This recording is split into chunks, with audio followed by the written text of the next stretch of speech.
कोई बात नहीं, मंचासीन और मन इसके प्रांगण के बाहर पता चलना चाहिए आपकी आवाज़ से।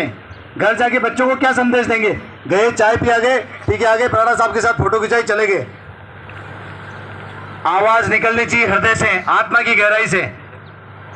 पराड़ा साहब अजमेर से, उदयपुर से बता रहे हैं, मैं जयपुर से चल के आया हूँ। आप भी अपने महत्वपूर्ण काम छोड़ के आए हैं। वीरेंद्र सिंह जी जो राष्ट्रीय स्तर पर सम्मानित है, पूरा देश उनको आदर्श मानता है। सड़क दुर्घटना में मोदी जी उनके लिए ट्वीट करते हैं और हमारी ठंडी प्रतिक्रिया है। अगर ऐसा व्यक्तित्व किसी अन्य समाज में होता तो चौराहे पर पोस्टर्स और मूर्तियां इतनी होती कि छोटी पड़ जाते चौराहे। भंवर सिंह पलाड़ा जैसा व्यक्तित्व अन्य समाज में होता तो शायद सीएम के दावेदार होते, और हम एक जयकारा नहीं लगा पा रहे हैं। छात्र धर्म की जय हो, छात्र धर्म की जय हो। यहाँ विराजमान समस्त संस्थाओं के अध्यक्ष, उपाध्यक्ष, सदस्य और क्षत्रिय बंधुओं को मेरा सादर प्रणाम। हर बार होली मिलन समारोह, दीपावली मिलन समारोह, स्नेह मिलन समारोह, प्रतिभा सम्मान समारोह, एक लंबी लिस्ट है।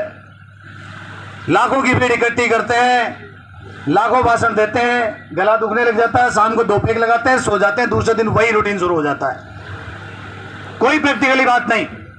अभी बात शुरू करने से पहले बोल रहे थे कुरीतियों पे बात करेंगे, अन्य चीजों पे बात करेंगे। बिल्कुल नहीं करेंगे कुरीतियों पे बात। 2023 चल रहा है, राजनीतिक करवट बदलने वाला है। समाज को यह तय करना चाहिए कि राजस्थान का नेतृत्व कौन करेगा, हमारे आने वाले 5 साल कैसे बीतेंगे, हम प्रताड़ित होते रहेंगे या हम न्याय दिलाएंगे। यह आपके 8 महीने दिसंबर तक आपको सोचने का विषय है। इसलिए आज से और आज दिसंबर तक आपको यह तय करना है कि आपको पार्टियों की गुलामी कर कर इस समाज को वापस गर्त में ले जाना है, या फिर हमारे नेतृत्व को स्थापित करके राजपूत समाज के साथ साथ अन्य जो पीड़ित जातियां हैं, जो छोटी है, जिनको लोग गिनते नहीं, उनको न्याय दिलाकर अपने पूर्वजों को सम्मानित करना है। यह आप लोगों को तय करना है, कोई तय करने वाला नहीं है। आप लोगों ने 2018 में 3 राज्यों में एक हुंकार दी थी और उसका परिणाम हुआ 10% आरक्षण मिला। ये लोकतंत्र साथियों, जूते की भाषा समझते हैं। जूता कौन सा? पहनने वाला नहीं, वोट वाला जूता।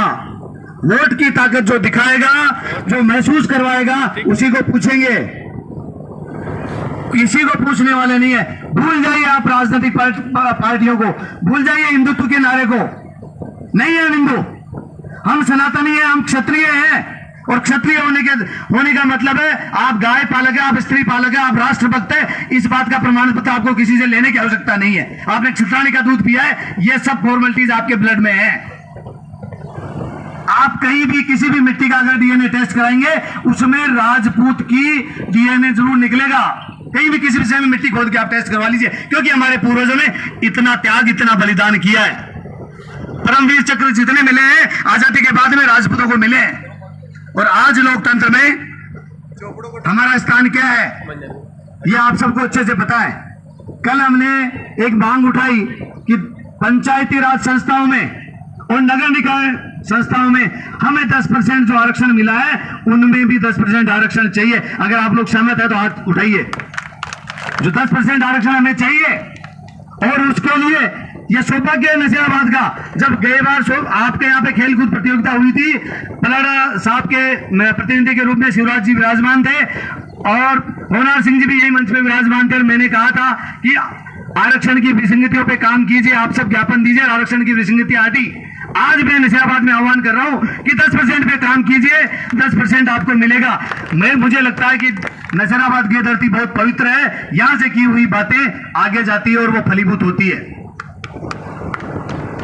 एक निवेदन आपसे और करना चाहूंगा मैं आपसे। दिसंबर 2023 में चुनाव है विधानसभा के।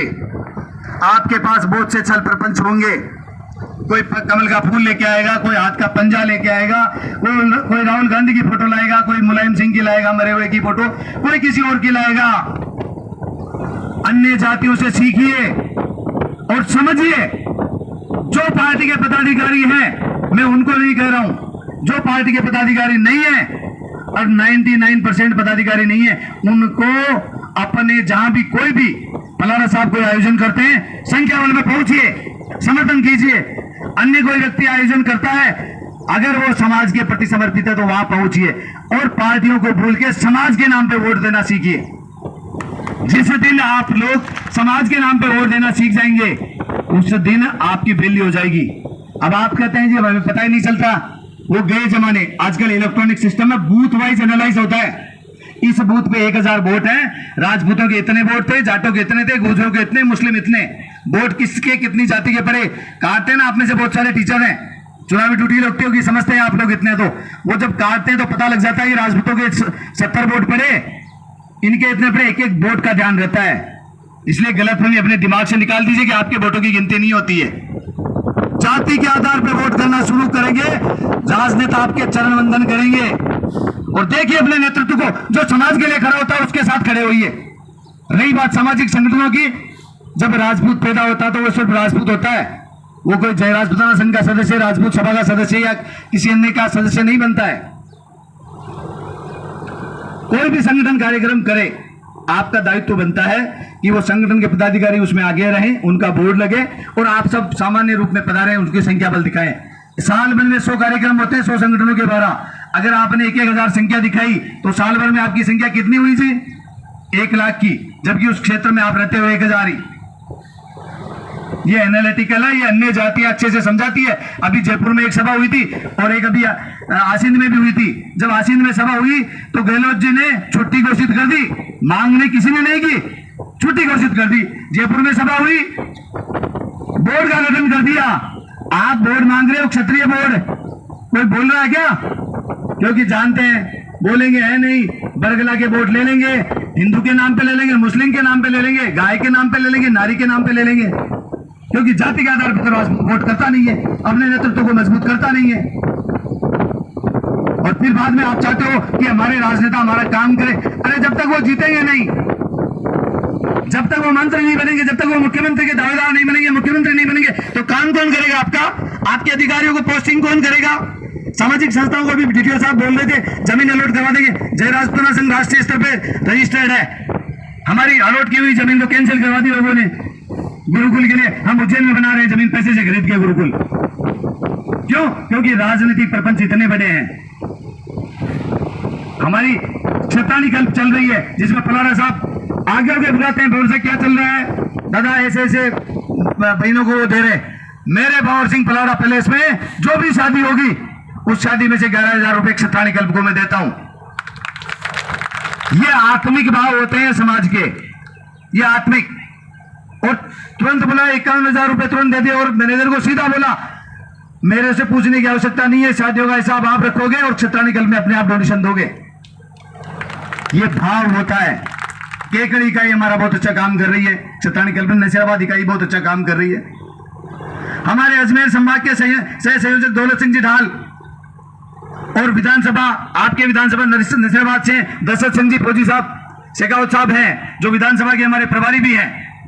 और आज उनका मैं इस मंच से दोबारा उनका मनोनयन घोषित करता हूं। दौलत सिंह साहब का इनका कार्यकाल 3 साल के लिए वापस बढ़ाया जाता है आदरणीय पलारा साहब के नेतृत्व में। मैं मात्र आप लोगों से इतना कहना चाहता हूं कि सभा कोई सी भी हो, संगठन कोई सा भी हो, उसके आगे राजपूत है और राजपूत के लिए काम करता है साथियों, किसी अन्य जाति के लिए नहीं। और जब वो राजपूत के लिए काम करता है तो हम राजपूत क्यों नहीं बने? हम क्यों सैनिक बने? क्यों संघ के सदस्य बने? जब जिस अभी आज राजपूत सभा का कार्यक्रम है ये, या किसी भी संस्था का है, हम यहाँ राजपूत के नाते आए हूं। भंवर सिंह रेटा एक राजपूत है इसलिए हाजिर हुआ है यहाँ पे। अन्य जाति का होता तो बुलाते क्या मुझे? नहीं बुलाते ना। तो फिर ये भाव हम राजनीति में क्यों नहीं लाते हैं?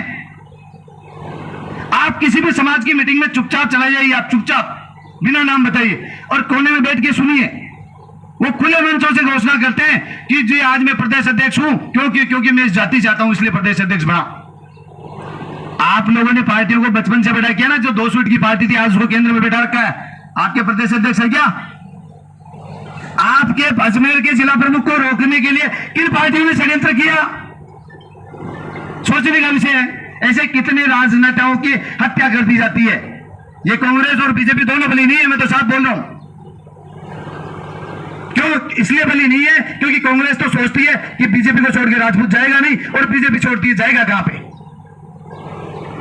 स्विच करना सीखिए। आपके पास में 2018 का उदाहरण है और ये मैं गलत नहीं बोल रहा हूं।